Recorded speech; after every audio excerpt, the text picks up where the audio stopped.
السلام عليكم ورحمة الله وبركاته. اسكسو نقد ونكسن أو حيصل لوقت دير كدب الله سبحانه وتعالى أيام هذا أو إذا الإسكالة ما كفي كرتي ما إسوي دي سويلجا وحلا جوضو إنه لش وح وين لسمايو إنه لش وح وين أتكسو كرديسي أوجو وحي كبلا بنيسا وح أديجا خاص كوأ وح أديجا أتعشى هي سمين تذا وحي نقون كرتا إن أد وقت جا سيفلانتيرا أتكب حسيد سياد أمد أعاوسيد وحي نقون كرتا إن أد بوجا قرتيد وحي نقون كرتا إن أد shaqaysid shaqo aad jeceshahay wax walba ay noqotaba waa waxa aad samaynaysid samayntiisina aad ku raaxaysanaysid jeclaanaysid aadna ku daalayn samayntiisa aadna aaminsan tahay in aad ka miro dhalin kartid waliba xiisaha aad u qabto kuu sii siyaadayo mar walba aad qabanaysid wadada kaliya aad ku samayn karto shaqo weyn oo miro dhal ah waa inaad jeclaataa waxa aad samaynayso haddii ay tahay riyadaada arrintaas weyn aad samaynayso waad samayn kartaa waxa muhiim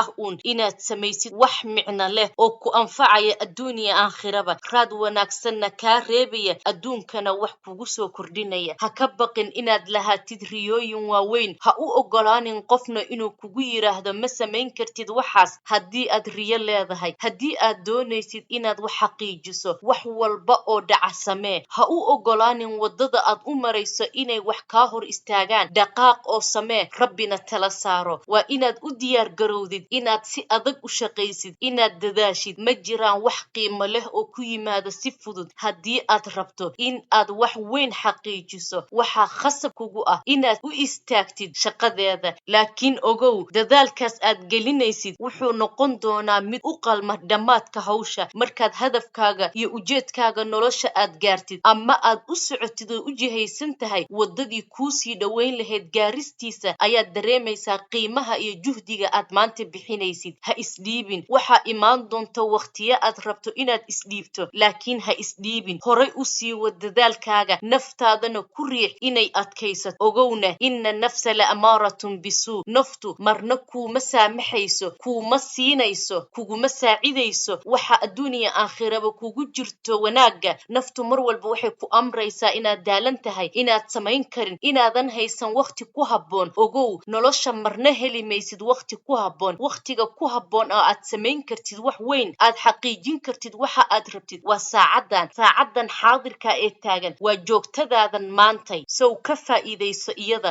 waadna samayn kartaa aakhirka biidnillah waad leedahay awoodda aad wax weyn ku xaqiijiso ha iska luminin awooddaas ka faa'iidayso u jihayso meesha ay kaa jirto adduunkana wax ka bedel ha ka cabsanin in riyooyinkaaga soo shaac saarto hana ka niyad jabin riyooyinkaaga wax walba oo dhaca waxaa idinka tagaya dhamaantiin fi amaanillah assalaamu calaykum waraxmatullaahi wabarakaatuh